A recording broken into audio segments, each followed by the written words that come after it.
because ultimately I don't have a business plan. My business plan is like-minded people making cool shit. That's it.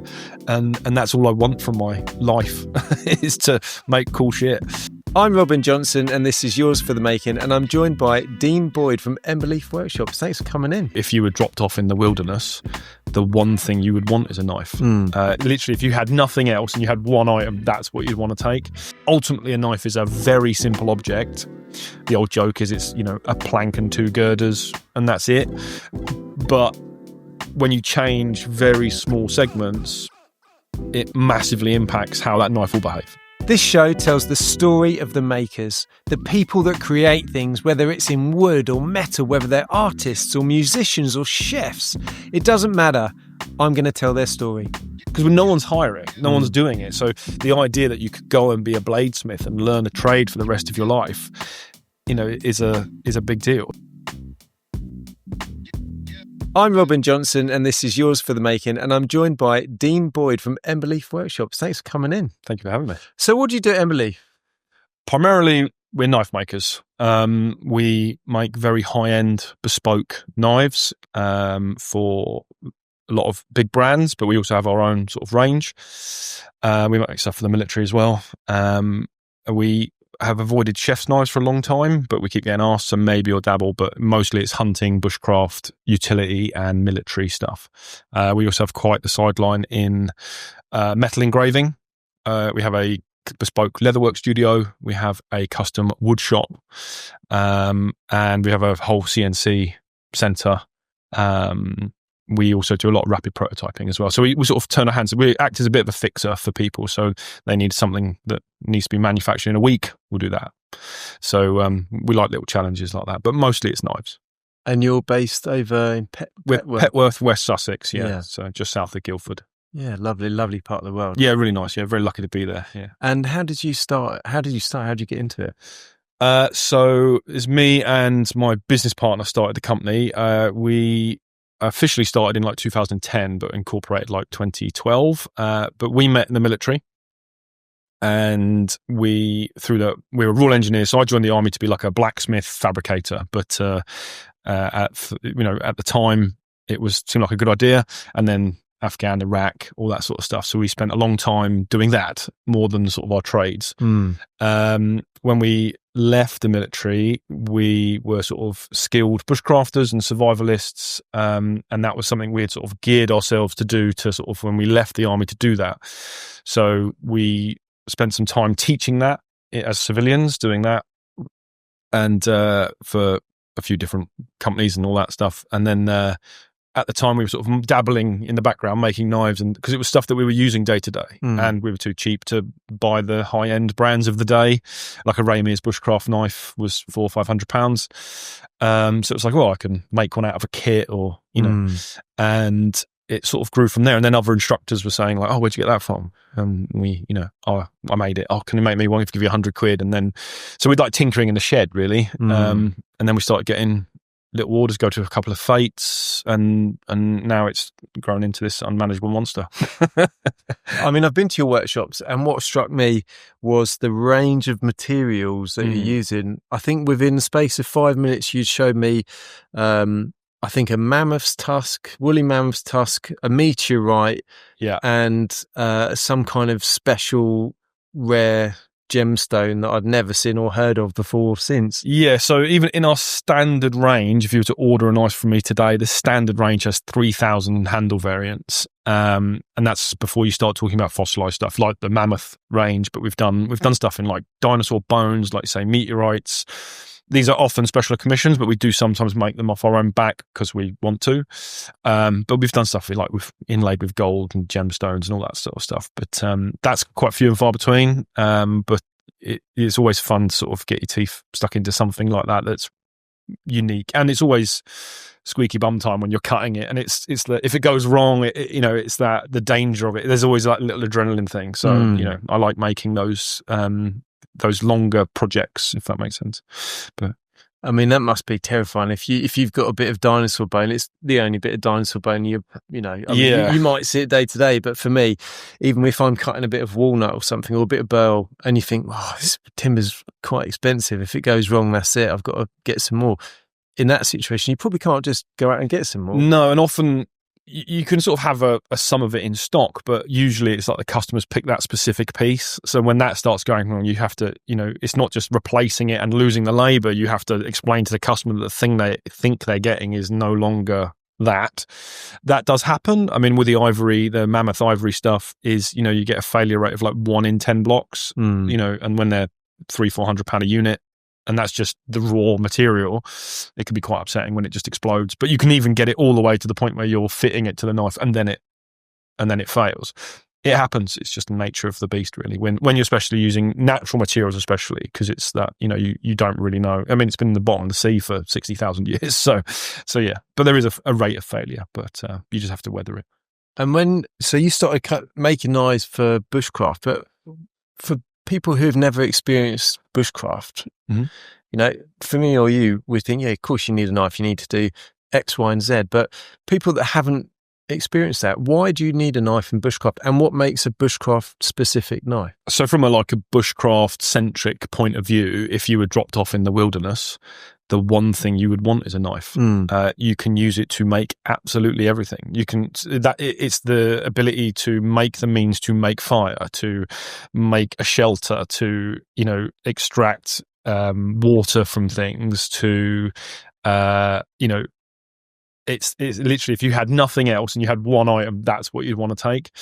So there's a few different schools. You have the survivalist side, which is the idea that you can survive in any environment with a set of tools, and a bushcraft is the art of survival but living comfortably. So yeah, it's the difference between sort of Bear Grylls and Ray Mears, so survival, bushcraft, and we actually make the Ray Mears bushcraft knife now, come full circle from where we started.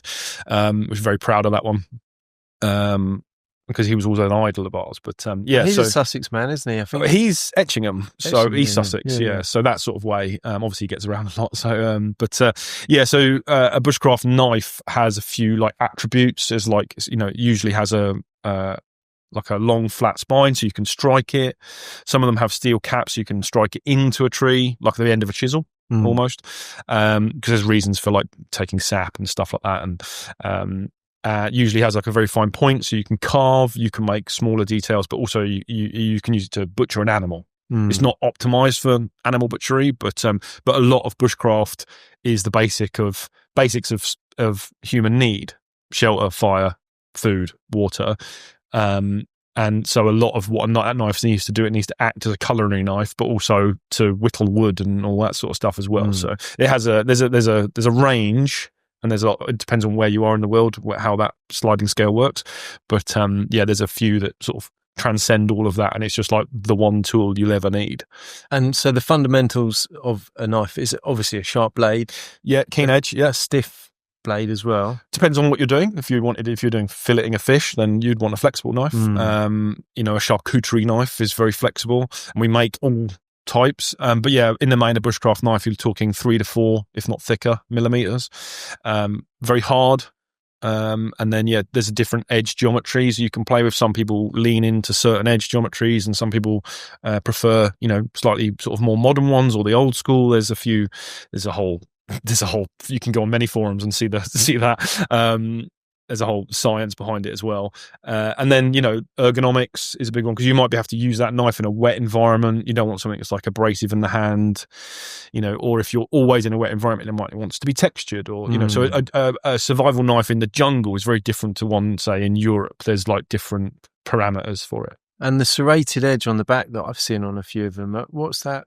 Oh, so we don't, in the main, don't do saw blades, right. But what you're probably describing is called jimping, which is a series of little serrations. But it's all it is to let your thumb know where the back of the blade is. Oh, really? And it just gives you more power, more control, because there's a few different grip types. So you'll have you get most people pick up a knife like this, but there's the hunter's grip, and then if you want your thumb, but it also means you can choke the knife up. So you've got more control over the tip if you're doing something small.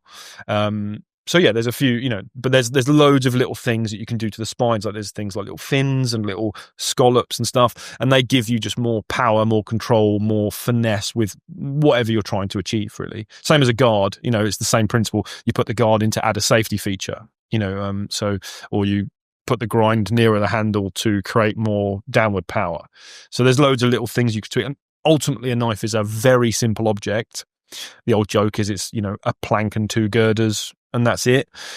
But when you change very small segments, it massively impacts how that knife will behave. So, and what is the optimum metal to use for a knife? What do you use generally? Again, there's a huge science behind it, and again, it depends on the environment and the maker. A lot of knife makers will spend their whole life working on one steel. We use a lot of powder metals. So that is to say, they start life as the elements of each. So there's like 10 elements that go into each steel, and they start off as atomic powder, and they go through giant atomizers, and then they're coalesced under pressure into a sheet. And there's like multiple generations of that. So, but there's also the Marzenic stainlesses. So we would use, in the main, we use a steel called AEBL, which is Swedish Marzenic stainless. And then we use RWL34, which is also a stainless, but part of the powder metal family. There's loads of others, LMAX and a few other different ones. But they give you different things like strength, hardness, edge retention. There's always like a load of parameters that you're sort of looking for, sort of sharpenability. So you've got these sliding rules, and obviously when you take from one, you add to another, and it's you're trying to find a balance for the environment and the user that knife, and indeed the geometry, because not all geometries work very well on certain steels. If it's too hard, it will chip. If it's too soft, it will roll over. Much like you probably find with chisels, some of them are good and some of them are bad, and then you've got to heat treat that. It's not just picking the metal; you have to have the ability to harden it, and that's quite the process in itself. Harden it, temper it, all those. Yeah, so there's cryos. So we'd harden in a kiln. A lot of people think that when you say bladesmith, they think you're furiously smelting something or hitting it with a hammer. Modern metals, especially powder metals, if you heat them up with a hammer and hit and strike them, you've made them worse. They're not atomically perfect anymore, which is the whole point. So you would cut from a sheet and then grind whatever you need, all the holes and all that, and then harden. And then there's things like you would leave it in liquid nitrogen for a day, so, and then you would take that out and then temper it, and then you'd take the stress out, and then you'd work on it even more. So that's, it's quite a science to it then. Oh, massive. Metallurgy is a huge subject. So it's not like, like in the films that you see or watching the Vikings or something, they got a bit of metal and they're striking it on an anvil. So that's proper bladesmithing, yeah. So there's with modern technology, it's sort of diverged, it's split now into bladesmithing and knife making. As a bladesmith, if someone said, can you make 20 of them? The reality is they're not going to be the same. And in the modern sort of, we're essentially precision engineers. When everything's got to be the same down to 3 microns, you ain't going to do that with a hammer. No. And then you can only use then very simple steels or simpler steels, mono carbons, mono steels, that you can heat up and strike with a hammer, and they'll probably be okay. But we're getting to the level where, we might want to x-ray something, so it's that, we want to be able to guarantee that knife for 100 years. I can't do that if I've hit it with a hammer in any way, unless you have it crazy amount of testing afterwards. I'm not taking away from that. And we have done it and we do it, but it ultimately, in my opinion, you can create a better knife using the scientific method rather than the sort of, there's more of me in that knife as a bladesmith, striking it, and because I've literally sweated over it, but there's less precision. And if you want precision and repeatability, you have to sort of go the grinding out, stock removal route. Yeah. And when you say about a sintered metal, is that so? When it comes to use a sheet, it's not like a hot roll sheet that we'd buy from a steel stock holder. It's a smaller sheet that's been pressed, and it's like a atomically bonded. Yeah, so magnetically aligned. So the idea is that as the carbides are forming, now carbide is what makes metal hard, and in mono steels, the carbides will just be all higgledy-piggledy all over the place. In powder metals, what they are attempting to do is all the carbides are locked together, facing the same way in neat ranks, and then layered on top of each other, and they all interlock. And that gives you like a grain structure to the steel, which gives you like a direction of cut, and gives you where you want your edge to be, because it's going to make it tougher and better. It's going to make a better knife. Ultimately. Is this a fairly new thing? It's been around. I think the first ones were invented, they were done in like 50, 60 years ago. But the technology now has just exploded. It comes alongside with like testing and optics, being able to look at something at that small. You're down to 15 nanometers, right? So it's this being able to see something that small. So, and then that makes it's more accessible. So more and bigger companies have more reasons to make this stuff now through. Sadly, it's often driven by like military need, like hardenable, thinner, harder, tougher metals, but also things like, AEBL that we use a lot of for knives was originally designed for Gillette to make razor blades out of. They call it precision strip, and it's like 0.1 of a mil thick, and they make razor blades out of it, and it comes on a big roll. But it makes for great knives, because we only have seen now in the last maybe 30 or so years, steels that are designed specifically to be knives. Most steels you would get before, things like 01, which we like to make the Ramirez knives out of, because it's like traditional. They still exist in the industry because they're accessible and easy to get hold of, but they were never designed to hold edges at molecular levels. So they started, so there were dies and there were taps, and it was like a universal steel for chisels and saw blades and everything. But now we're seeing more and more specific just to knives, and you'll get steels now, brands, they'll be like, right, this is for tactical knives, this is for diving knives, these are hunting, this is bushcraft, and they'll have targeted steels in this bracket. So you get ones that are designed with no carbon in, so they physically can't rust. They've replaced the carbon with nitrogen. You could put it on the bottom of the ocean for a decade, and it would still be bright and shiny for when and that obviously they hold the edges worse. But if your goal is to have a hardenable, non-corroded metal, that's what you'd go for. The perfect diving knife, basically. Yeah. So that's what they create. Wow, this is completely new to me. I mean, I thought I knew a little bit about metal, but turns out not. Yeah, it's a bit of a dark art, yeah, and but it's without that knowledge and without that understanding, you're not making good knives. So because you're guessing, you need to know that structure, and you need to know what you're looking at. And we look at stuff under microscopes. We hardness test everything. We send stuff off if we need to for spectrograph machines, so we know the exact composition of that steel. God, it's moved on a bit since Sheffield Steel, I suppose, yeah. Well, Sheffield Steel's still a thing. Sadly, obviously, it's sort of gutted over the last 50, 60 years. The last of the Sheffield cutlers are kind of dying out. And a lot of stuff we just don't have the manufacturing for. I think they're trying to spin more of it up to compete, but we sort of got left in the dust by Sweden and Germany. These big industries that never went away. Yeah, and they're developing stuff all the time. So, yeah. It just fascinates me to think about designing a metal at a molecular level for a specific purpose. That's fantastic that we can do that now. Yeah. Wow. I'm just going to take a moment to take that in, Dean. I'm genuinely shocked. Yeah, and it's very impressed cool by that. It is super cool.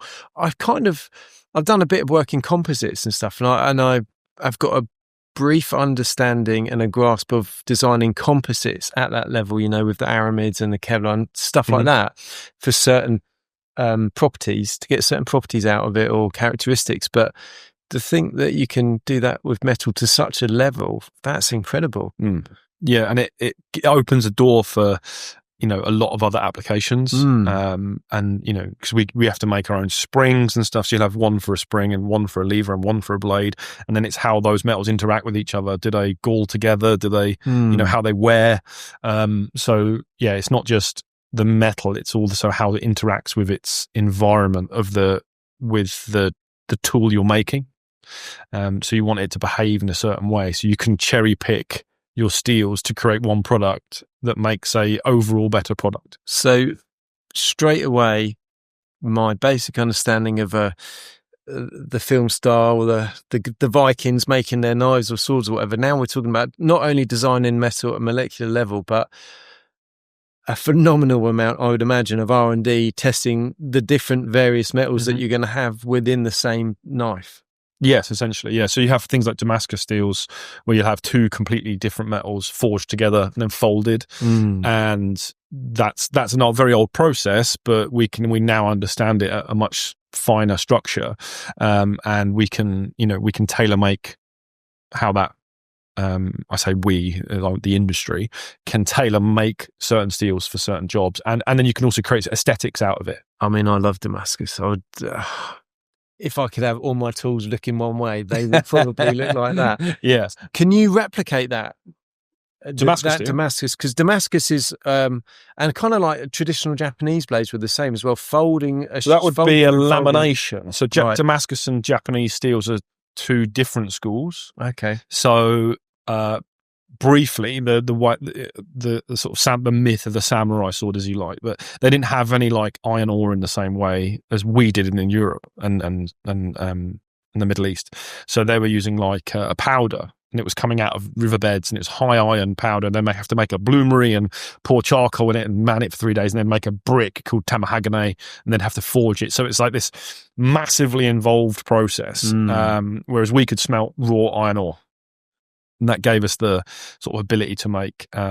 So they would use the Japanese would make like this sword, like a very thin piece of hardened material with softer metals on the outside, because the hardened bit is the really hard bit to make. Oh, so it would be an actual lamination there's with different metals inside. Yeah, so it's a hard piece of steel and then stacked softer metals, and that would stop the hard metal from breaking. Yeah.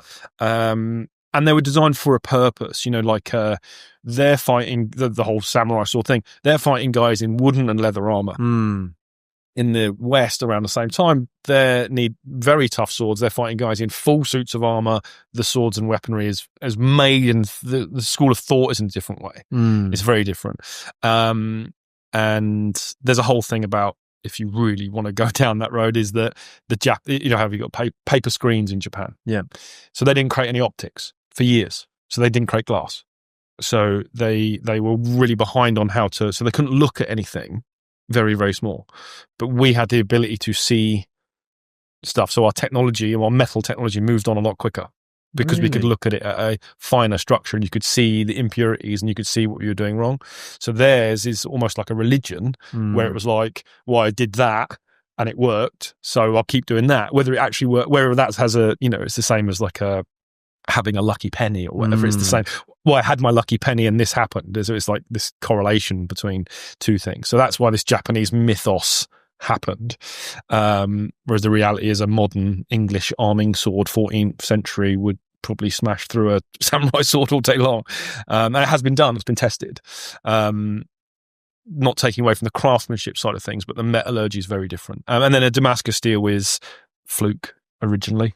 It comes from, obviously, Damascus, Syria, and the prevailing myth or the idea was that they're called Damascus steel because it was the road to Damascus, to road to Jerusalem, and that's where the Crusaders were picking up their swords. And they noticed this steel had like patterns in it, and there was 3 mines in Syria where they would pull iron ore, and it had naturally occurring like stainless properties, vanadium it's called.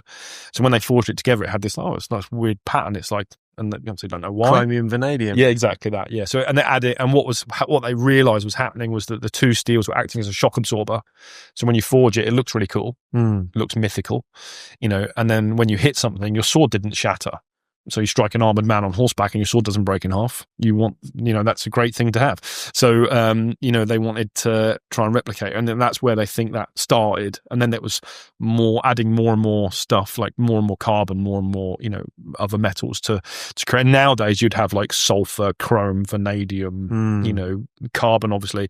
And there's a list of stuff, and you can tailor make them.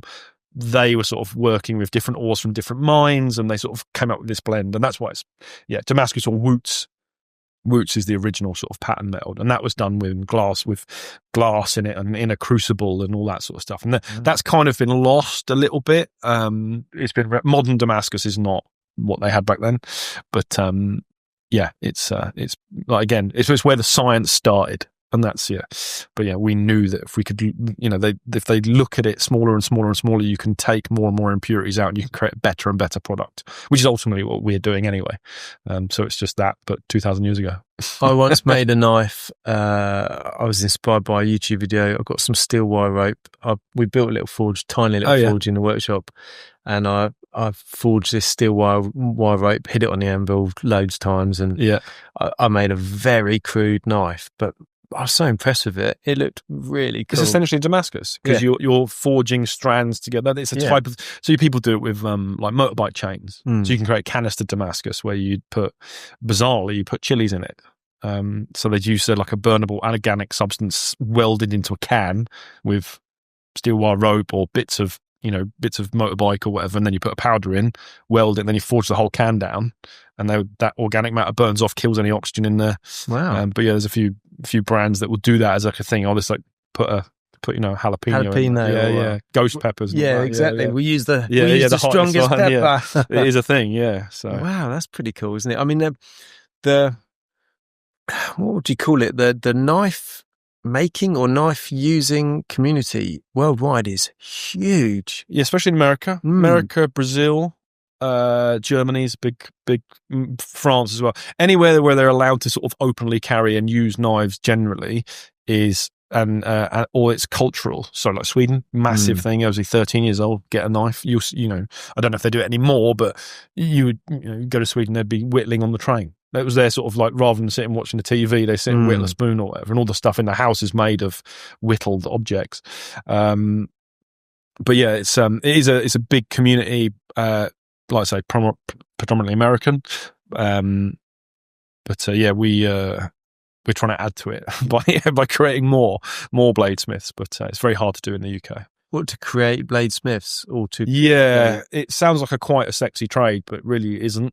It's so you get a lot of applicants for apprentices, but it is a lot of drudgery and a lot of sitting in front of a grinder, looking at angles, and you have to be good with like muscle memory and stuff. So it's a very hard thing to teach because you're sort of relying on that person's ability to learn the muscle memory in a way that you can do in a commercial that has commercial value. So it's very hard to do. So I don't know of any other bladesmithing company in the UK that employs anyone.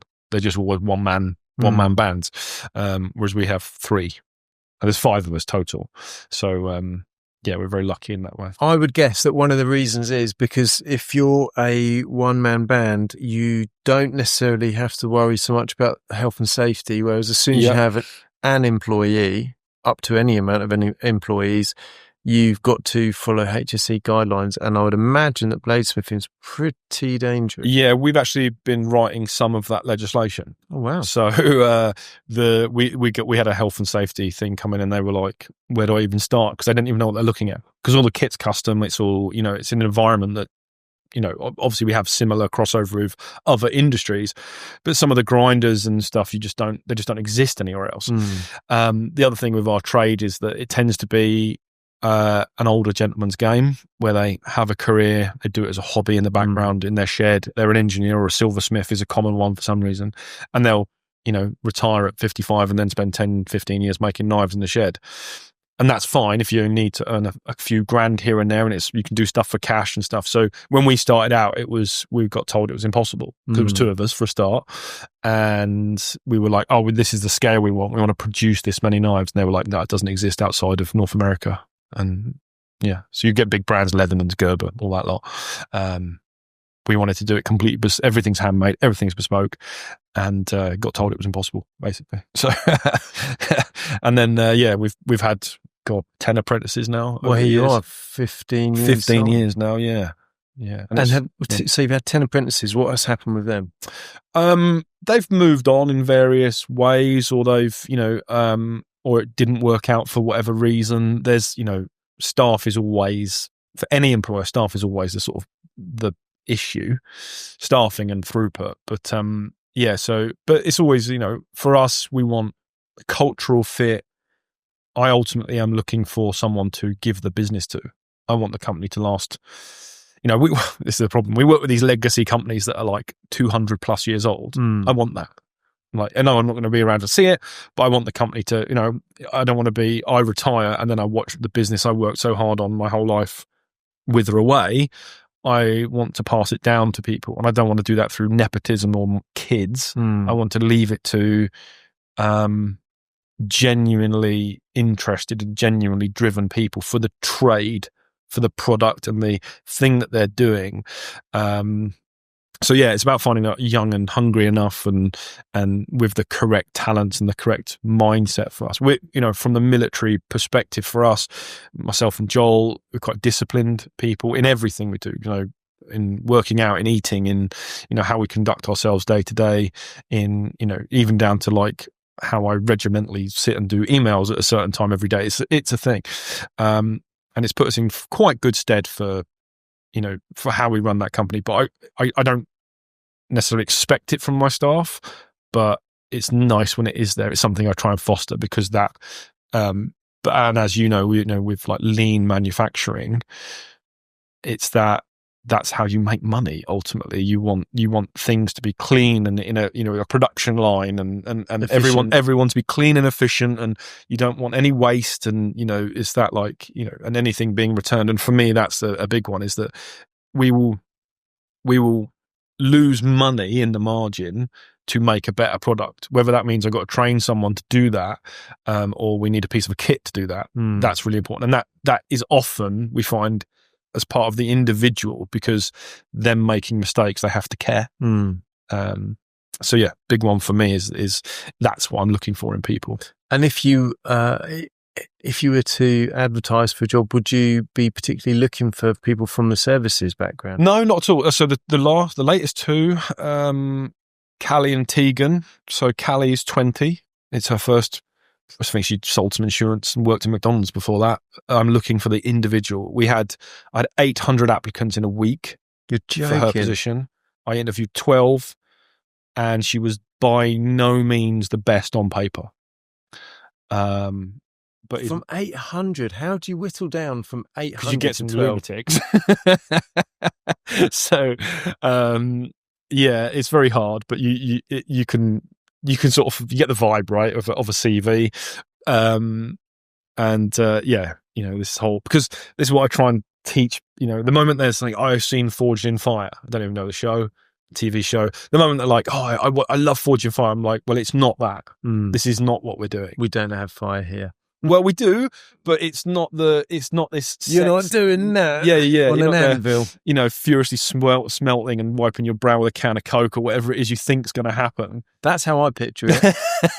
That's how I picture it. I mean, when I made my crappy Damascus style blade, that's kind of what it was.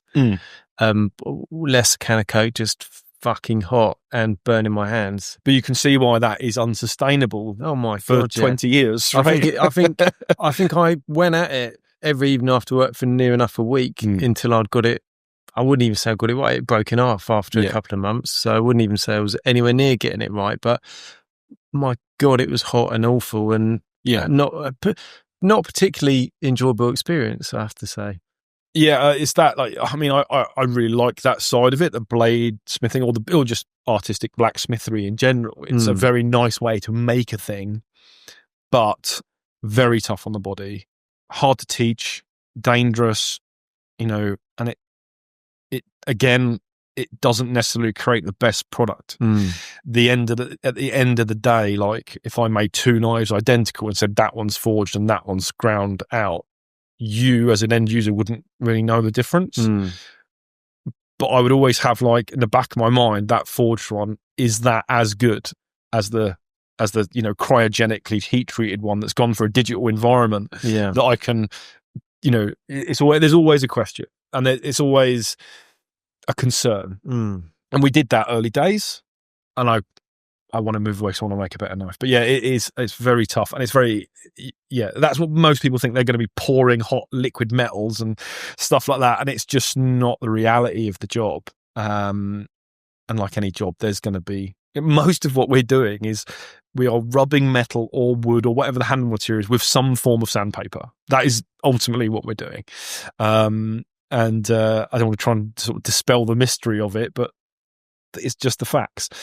So yeah, when we get like 800 applicants, a lot of it is, I've seen Forged in Fire, or I'd love to make my own swords, and we're like, well, we don't do that. And then, it doesn't take long to, sort of whittle that down. But you get crazy people, crazy sort of offers. People are like, I live in Canada. I'll come and live in a van in the driveway. And it's just like, because no one's hiring, no one's doing it. So the idea that you could go and be a bladesmith and learn a trade for the rest of your life, is a big deal. So we were really looking for like people that had a background in sort of multi-material disciplines, like welders, machinists, things like that can not just make knives but be useful in other ways. So yeah, Callie, no experience. I hired her purely on her attitude and who she was as a person.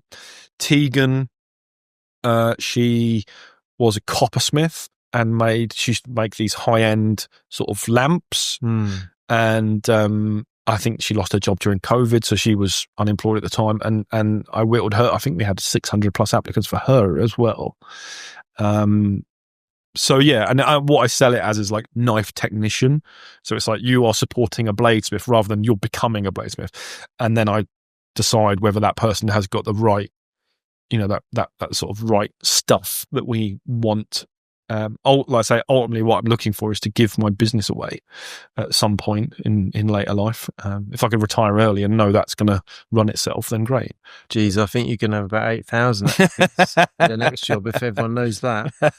It's quite an interesting thing though to think about business as a legacy. Yeah, because that's what you're describing, really. And legacy companies. I sort of got that I got that bug very early.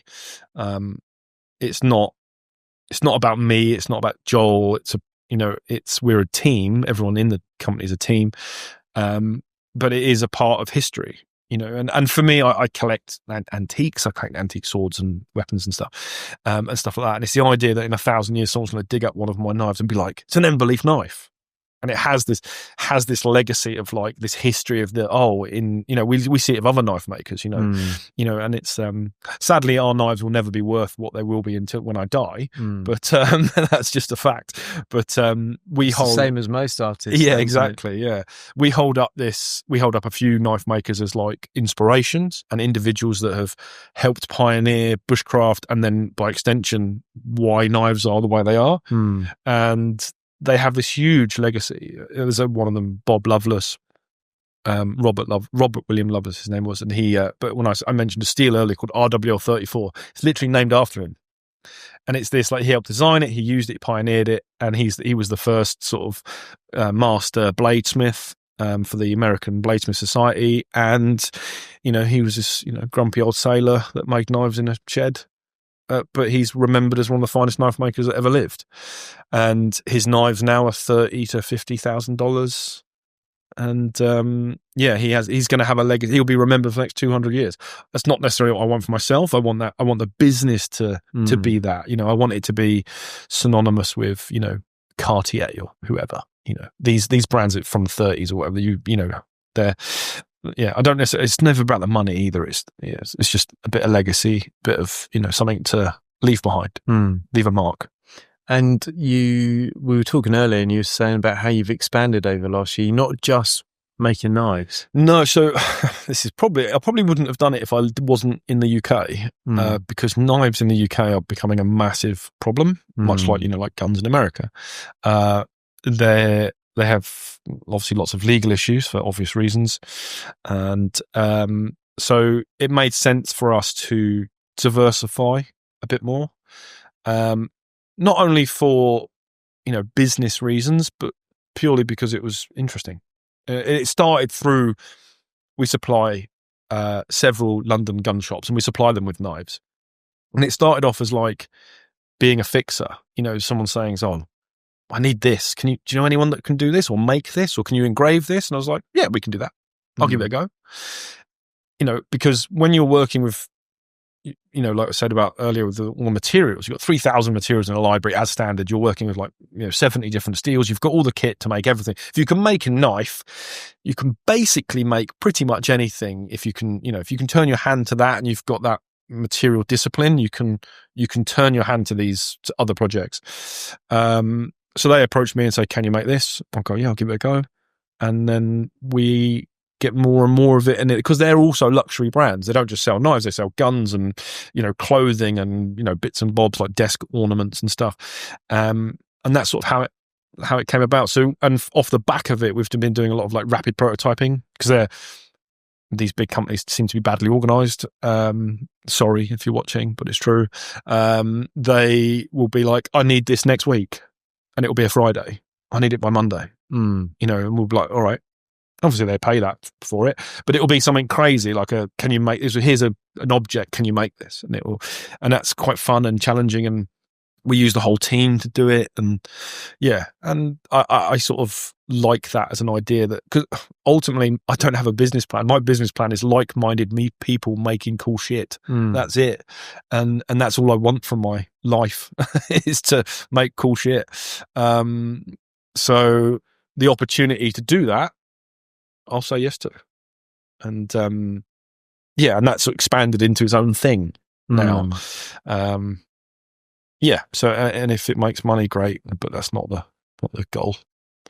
And the workshop's expanded as a result then? Yeah, I think since the last time you were there, we've doubled in size the shop floor space.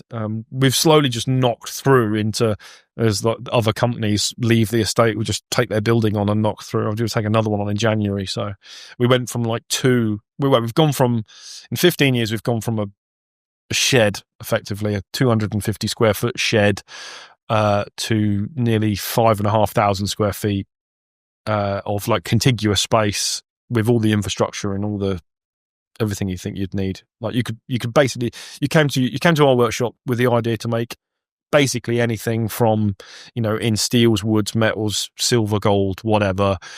You could make it in our shop and then engrave it and then make a leather cover for it as well. So it's just this massive, but it's an organic growth. It's not forced in any way. That was a big acorn. And that was quite a large acorn. That's almost the whole estate where you're in then, isn't it? I think there's 16 units on the estate. We've got 6 of them. Yeah, nice. So yeah, you kind of rubbing your hands thinking, I'll have those other 10 soon. I kind of have to. I've sort of worked myself into a corner because to move now would be an economic disaster for us. Also, some of my staff travel quite far, so I need to sort of stay within a bubble. I would like to have one big building, much probably like you would have, if you could, but it's just not the reality. So I'm sort of stuck there now. But yeah, I'll outgrow it eventually, maybe, but we'll see. I think I talk about it often. My dream is to buy some land and build one huge workshop, because we're spread out over a number of workshops here. Just buy some land and build a huge one and fill it up. And I guarantee you, within 6 months of filling up this huge workshop, it'll be too small. Honestly, an empty space in our shop will get filled with a tool. And within a week. It's like 10 square feet here, tool in it, bang. Well, you're the same as me. I think we spoke about machines quite a lot in the past. If I can find a machine that will do a job and make our process more efficient and with a better output, I'll do whatever I can to get it. If it's going to benefit us as a business, I'll get it. And not discounting traditional skills and traditional hand making methods, because we still teach all of our apprentices and all our guys still have to have those skills. But if we got a machine where we can draw it and the machine can do the work, or we can band it faster, or we can, we've got the veneer press behind us. If we can take something in-house and do it ourselves, we'll do it better on a machine and not have to send it out somewhere else. 100% we'll do it. But what that means, in my industry at least, is your machine. I mean, that's a small machine behind us. It is. Yeah. The ones over the other side, they're just getting bigger and bigger and bigger, which just means more and more space. So it's difficult expanding in a business where you're manufacturing something, because as soon as you start expanding, you need space, machinery, and a lot of money to pay for them. Yeah. And you don't necessarily see that money come back in that quick. No, sometimes you do, but yeah. I got kit that won't pay for itself for a decade. And that's just the nature of the beast, really. Yeah. But you have to look at it with that long-term view, because there's no way in hell you'd sit down and go, I'll spend X amount on that machine and, will I break even this year? No. Will it be next year? No. Will it be the year after? No. You've got to look at it with that long-term view. Yeah. And a big part for us is pushing the envelope as well. Don't get left behind. So we got lasers and 3D printers and all this sort of stuff. And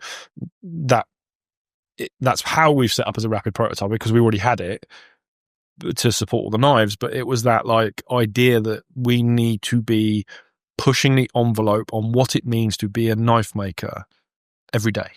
Every year we need to improve our product.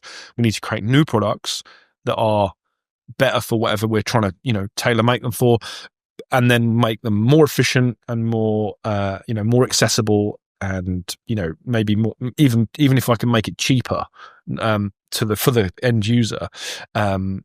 That's a big part of what we do. The problem we have in a lot of ways is that because I can't buy a lot of our kit is just not off a shelf. I can't order something and it arrive the next week and then I just crack on and use it's it. Super niche. I've got to modify it. I've got to buy a key piece of kit and modify it. So what we tend to do in recent years is we have these like really old surface grinder. The surface grinder we're using was built in 1958. Right, and we've just upgraded to one that was made in 1979. So, but what we do, we have this one. We know this one is dying. We buy another one, start the modification process, and it'll just sit there. And when that one dies, replacement's ready to go. Because that being offline for 3 months is massively you suddenly lose the ability to polish something. There's no engineer I can call to come and fix it. It's got to be me. It's got to be me or Joel, and then we have to build the parts, design the parts, make the whole thing to make it work and do the job that we've just lost. So and because we work to deadlines a lot, I don't want to let people down ever. We will always have sort of backup equipment, some backup methods. Even if I end up, from a surface grinding point of view, even if I end up doing it with my thumbs, that knife is going to go out on time.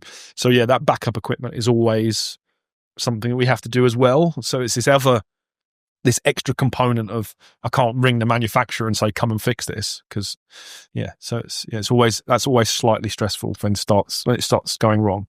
But, and you're talking about military contracts before. We won't go into any details on it, but does it feel full circle now that you're sort of supplying the military? So in a way, it's funny because some of the contracts we fulfill are units that we were in, but not through any nepotism. We spent a long time making only bushcraft and hunting knives, and we made a conscious decision not to make military anything, daggers, things. And you could just, there's this whole, the culture of the Fairbairn Sykes dagger, which is like a military insignia. It's a big thing from World War II. We sort of stayed away from it for a long, long time. And it came about through them contacting us, ultimately. And being like, we need, due to the nature of modern warfare and modern, what's going on in the world, they're like, we've identified a need for these types of tools. And they're not just knives, they're pry bars, they're, little, little concealed carry things. And it's all, we don't sell them to the public ever. And it's all stuff that we're developing for them alongside them as well. So we have our own input. They sort of come with an idea and we say, well, what about this and what about that? And we add to take away from it, or they, and there's always a cost problem. So that's new in the last couple of years. We've been doing that. But it was never through any want. It was them approaching us and being like, and I would do it on the basis that they have approached us because they've identified a need for their soldiers. And I don't want them to have bad kit, because what will happen if we don't do it? They'll just go to the lowest bidder somewhere else, and it will get manufactured in China, and it will be crap. And the idea that I can step in and maybe this person might trust his life to that thing, that would be, well, having been in similar situations. Yeah, yourself, exactly that. And I've been on the receiving end of weird situations, shall we say, dangerous situations in combat situations. And a lot of the kit we were given wasn't good enough, especially in the invasion of Iraq. Famously, the guns didn't work, the vehicles didn't work. You'd drive 3 miles and the vehicle would break down. And that's not how you want to fight a war, ultimately. And if I can do anything, even if I make a loss on every single one of those objects, if I can do anything to prevent that, then I will. I see it as like a little bit of service after my service, if you like. It's not like we're making drones or anything like that. These are personal defense weapons or tools. We also make not just the weapon, but the weapon side of things, but we're making the survival side, the bushcraft side. So for like down pilots and stuff like that. So it's not, these guys aren't in combat centric situations like that.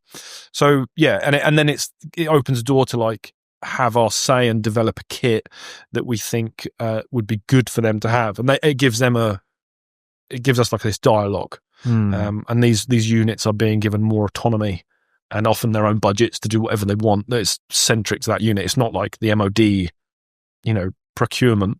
It's down to the individual unit leaders, which is very interesting because it gives you a sort of bespoke nature to it, because then you're only making a few hundred units rather, 10,000 or whatever. So, which I wouldn't do anyway. But yeah, and that's a legacy in itself, isn't it? Well, the Fairbairn Sykes dagger is a big deal. Well, I know that you're also from a long line of military family. Your name's up on boards. Yes, it is. Name's up on boards in many training camps. Yeah. But do you think that it's do you feel a bit of weight from that pressure, a bit of pressure from that kind of weight of having that name, that you need to do something to? I think so. Give back? I think like with any military thing, it's there's a lot of pride, and I take a lot of pride in what I do. I love what I do, and that is evident in the product. But if I can create a product that is going to last these guys their entire 22-year career, and then they're going to hand it down, or it's going to become a family heirloom, that's even better. That's what we say all the time, is like, ultimately what we're creating is future antiques. And I want that to be the case. It's fine. You can go and buy a knife and you can use it and enjoy it. Great. The idea that someone hands you that knife and pass it down and say, I carried this for whatever. I went hunting, or I went fishing, whatever it is, or I spent time in the military. You hand that down to your kids, and it becomes this. It's the same as like family swords, and that's where we're at. Heritage heirloom pieces, even if it's a £400 knife, But yeah, with the military stuff, that's a big culture in it. Is like having military memorabilia that was yours that you then pass down. Like I've got my grandfather's medals. I know loads of guys that have their parents, their daggers or their military knives or whatever, the bayonet from the Gulf War or whatever it is. And it becomes, it's on the mantelpiece, something they see and interact with every day. And then it has a story. So we like the idea that we're creating this narrative, this story where we have a story about how we got here. We have a story about how we've created that knife and why we've created it in the way we have. And then when you come and collect that knife, and it's up to you to add to that story and take it away and then pass the story on. And that's what they are. They're little touchstones to, and because it's a knife, they are man's first tool. They are primal. They are an extension of our body. We're not born, we don't have weapons naturally or tools naturally. An edge, a blade, that and fire. That's it. And as a guy, everyone loves, something like that. Yeah. I think that's where the obsessive for power tools comes from. Yeah. I think it starts with a knife. Yeah, it's like you said, it's man's first tool. Yeah. Power tools is just on steroids. Yeah, exactly that. Yeah.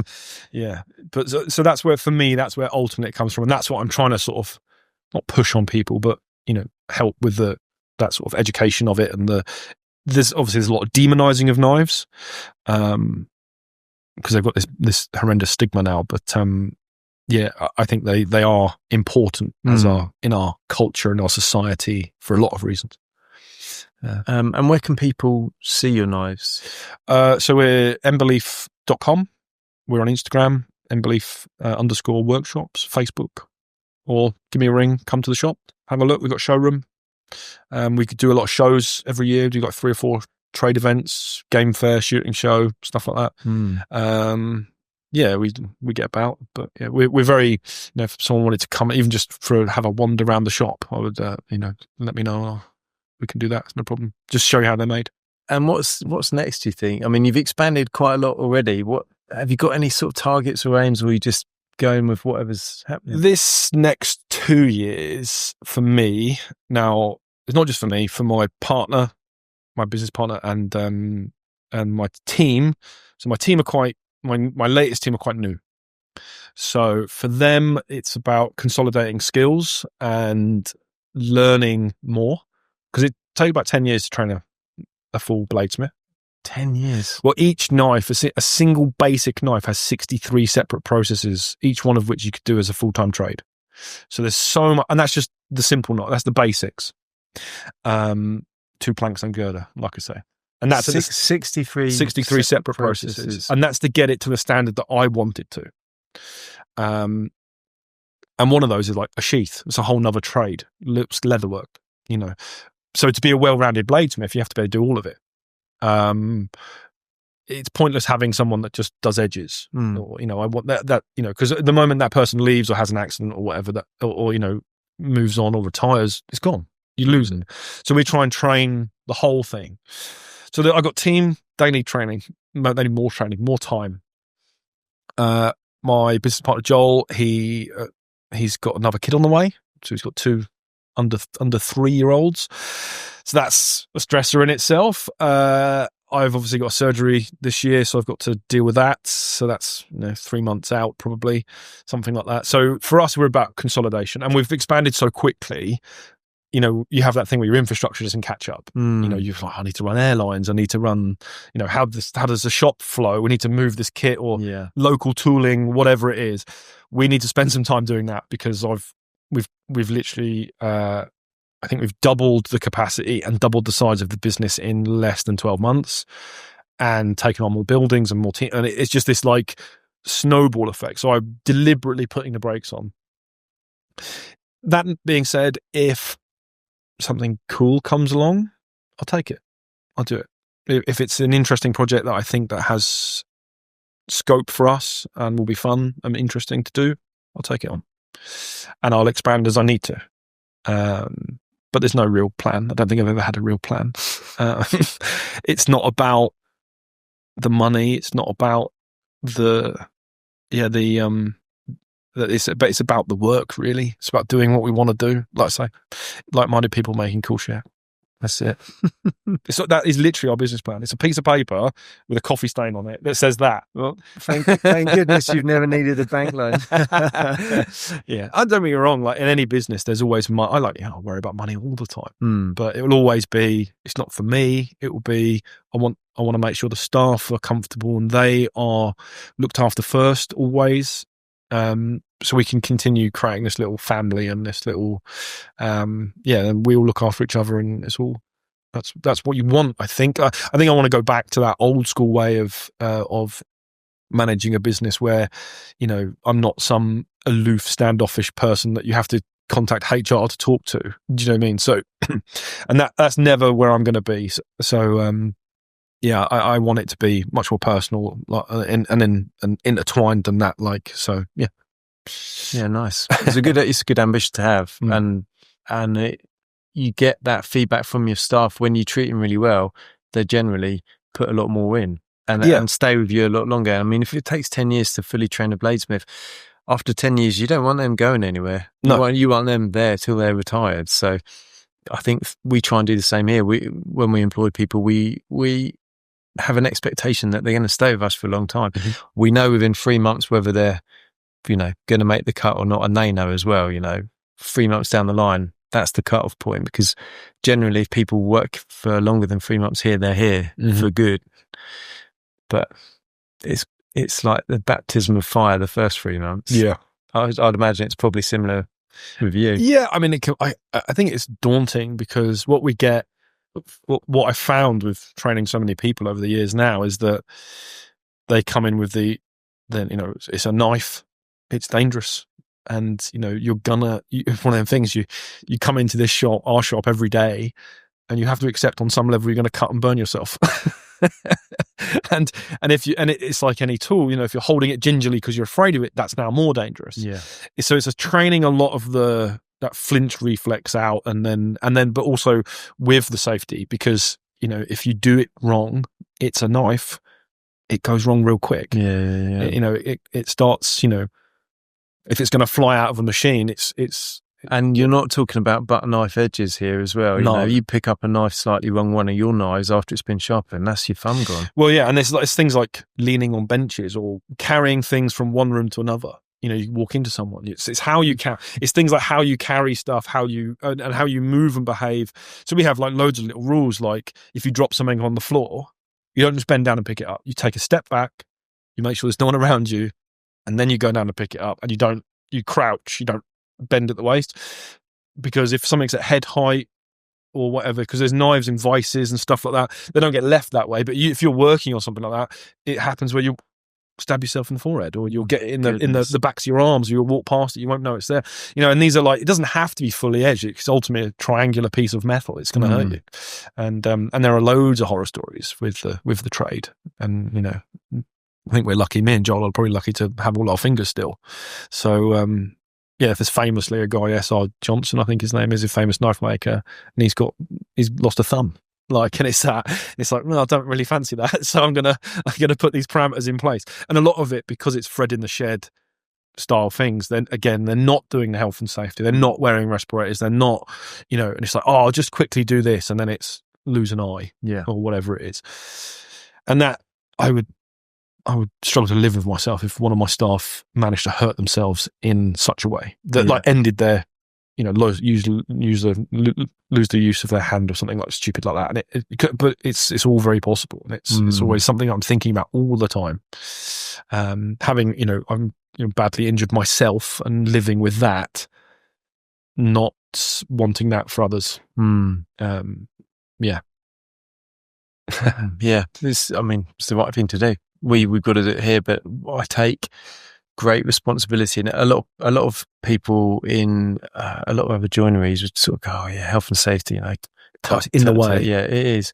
Whereas we look at it the other way. We got a guy that comes in once a month, monitors everything just to make sure we're on top of it, but also because that's his area of expertise and he doesn't let us get away with stuff. So, but we it's a responsibility, it's a weight, but we kind of go out our way to make sure we're doing things the right way, not just in case we got inspected and they'd want to shut us down, but actually because it's the right thing to do to keep everyone absolutely healthy and safe. Yeah. And actually, we had a health and safety guy from the HSE turn up, came in, looked around, said, "Oh wow, this is brilliant. Do you mind if I take some photos for a case study?" This is the first one I've been to that's actually, especially for dust and extraction stuff. And we didn't get charged for a letter because he didn't need to write one letter of any recommendation because he had no recommendations to give. The one thing we had, frustratingly, an electrician had been in the day before to put a couple of breakers on the consumer unit and taken the door of the consumer unit off. He said, "That's the only thing I can pick you up on." Right, thought, yeah. Considering that's not even us, that's pretty good. Yeah, that's what you want. Yeah, but we have a healthy relationship with health and safety here because we look at it in the same way. We put these things into place, keep everyone. Yeah, well, and you've got kids to be there for, right? You've got family and friends, and you don't want to you treat your body badly, and by the time you hit 50, 60 years old, it's going to fail you. Yeah. And especially when you're breathing in dusts and glues and, solvents and all that other stuff, it's just not worth it. Yeah. It would be, and it's pushing that onto the staff as well. Sometimes they're like, it's in the way or, again, it'd be quicker if we didn't do that. Yeah, no, that's not how this works. It's quick until it really is. Yeah. So Dean, if you could offer one piece of advice to 18-year-old you, maybe it's a piece of advice that someone gave you along the way or a piece of advice that you were given. Well, let's say an 18-year-old version of you now. What if you could go back, Bitcoin aside, because Christ, that would be the one, wouldn't it? But if you could give a piece of advice to 18-year-old Dean, what would it be? So I was in the army at 18. And it was something I wanted to do my whole life. When did you join? 16? I was 16. 16. Yeah. 16. So you've been in 2 years already. I did 10 years in the army and I left at 20. I wasn't even 26. So yeah. Back then you could join at like 15 years old, 9 months or something, straight out of high school. One piece of advice. Don't sweat the small things, probably. Get stressed about stuff that ultimately is outside of your control. That is going to probably happen regardless of you. I spent a lot of time in the early years, especially with the business, agonizing over, money in, money out, all that sort of stuff, because I wanted to succeed. I don't think that ever really goes away, but it's something you learn. You don't get taught any of it in school. It's not how to manage businesses and stuff like that. And it's that, give yourself time and space to learn it. And I think that a lot of people nowadays fall foul, and I certainly do, I get annoyed if I don't master something really quickly. Because I'm used to being good at my profession and learn, and I've invented a lot of the processes. So when you get to the, this is a new science or a new thing, and I'm like, why aren't I immediately good at that? And I see it a lot more in our apprentices. I think it's a generational thing, because they're, indoctrinated through social media to think that they're seeing the top 1% killing it, but they take time to learn those things, and give myself more time. Don't sweat the little things. Except that I'm getting old, maybe, or gonna get old. Hopefully it'll happen to the best of us, to all of us, in fact. Well, that's good advice, actually, and super interesting chat. Thank you, man. Thanks so much for coming in. Lovely to be here. Great stuff. Thanks again. Thank you.